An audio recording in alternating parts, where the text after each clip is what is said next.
নমস্কাৰ, আপোনালোকে চাই আছে FNS মিডিয়া। দুদিন পূৰ্বে গঠিত হ'ল মোদী চৰকাৰ অৰ্থাৎ NDA চৰকাৰ। দেখা গৈছে যে কিছুমান পাৰ্টিৰ পৰা এজনেই সাংসদ নিৰ্বাচিত হৈছিল আৰু এজনেই কিন্তু কেবিনেট মন্ত্ৰী হ'বলৈ সক্ষম হ'ল এই মোদী চৰকাৰৰ NDA চৰকাৰৰ যি এলায়েন্স আছে তাত।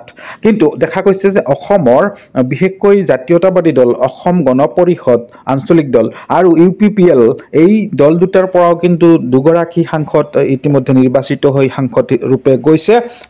তাত কিন্তু দেখা গৈছে যে এই দলপতি দুগৰাকী কিন্তু নাকত তেল দি টোপনি মাৰি আছে আৰু কোনো ধৰণৰ মন্ত্ৰিত্ব পৰ্যন্ত দাবী কৰা দেখা নগ'ল। আৰু এই সম্পৰ্কত অখিল গগৈয়ে একেবাৰে সৰব হৈ পৰিছে। তেখেতে কি ক'লে সংবাদ মাধ্যমৰ আগত আহকচোন চাওঁ।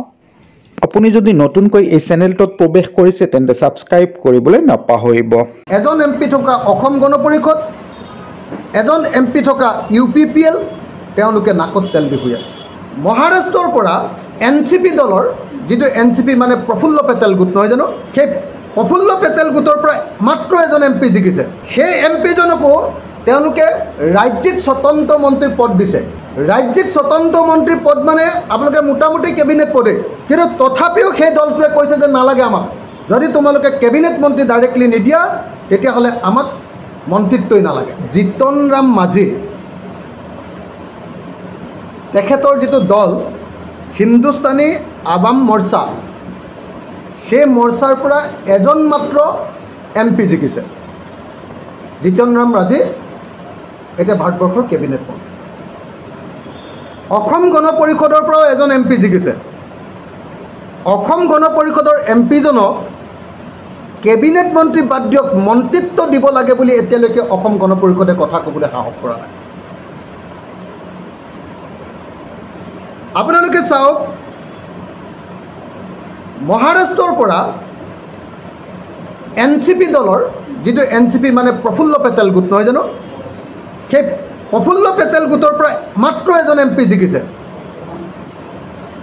সেই MPজনকো তেওঁলোকে ৰাজ্যিক স্বতন্ত্ৰ মন্ত্ৰীৰ পদ দিছে।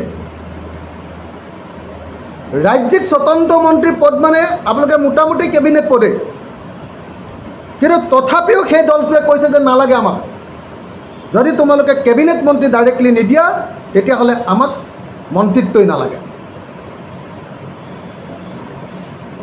মাত্ৰ এজন MP থকাৰ পৰা, আৰু আমাৰ এজন MP থকা অসম গণ পৰিষদ, এজন MP থকা UPPL তেওঁলোকে নাকত তেল দি শুই আছে। তেওঁলোকে মৌনব্ৰত পালন কৰিছে। তেওঁলোকে মোদীৰ পিছফালে মেহেং কৰি থিয় হৈ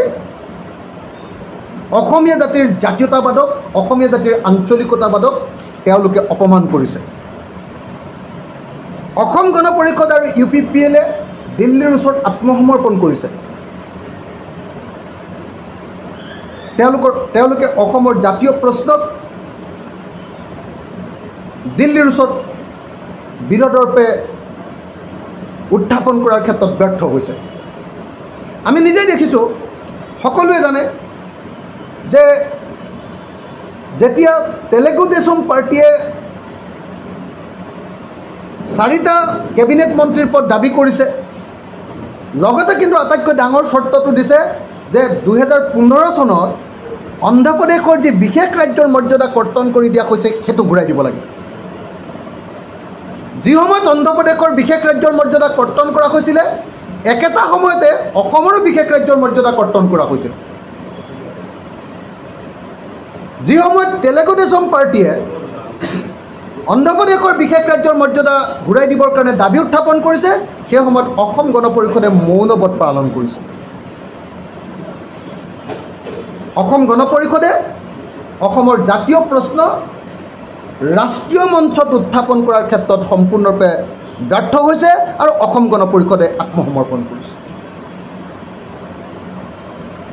যি সময়ত JDUয়ে বিহাৰৰ বিশেষ ৰাজ্যৰ মৰ্যাদা নাছিলে, কিন্তু এতিয়া বিহাৰক বিশেষ ৰাজ্যৰ মৰ্যাদা দিব লাগিব বুলি চৰ্ত আৰোপ কৰিছে, আৰু ভাৰতবৰ্ষৰ আটাইবিলাক ডাঙৰ মিডিয়া হাউচত ইতিমধ্যে বাতৰি প্ৰকাশ পাইছে যে বিহাৰ আৰু অন্ধ্ৰপ্ৰদেশক বিশেষ ৰাজ্যৰ মৰ্যাদা দিবৰ কাৰণে কেন্দ্ৰীয় চৰকাৰে ফাইল আৰম্ভ কৰি দিলে, প্ৰচেছ আৰম্ভ কৰি দিলে। সেই সময়ত অসম গণ পৰিষদে এটাও শব্দ ক'ব পৰা নাই।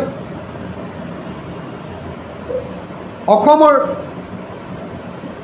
মন্ত্ৰী পদ গ্ৰহণ কৰা সৰ্বানন্দ সোণোৱালেও এটাও শব্দ ক'ব পৰা নাই। অসমৰ মুখ্যমন্ত্ৰীয়ে অসমত বিৰাট দপদপাই থাকে, অসমত বিৰাট হিৰগিৰি কৰি থাকে, কিন্তু দিল্লীৰ ওচৰত এটা শব্দ ক'বলৈ সাহস কৰা নাই যে আমাকো একেটা সময়তে বিশেষ ৰাজ্যৰ মৰ্যাদা ঘূৰাই দিয়ক।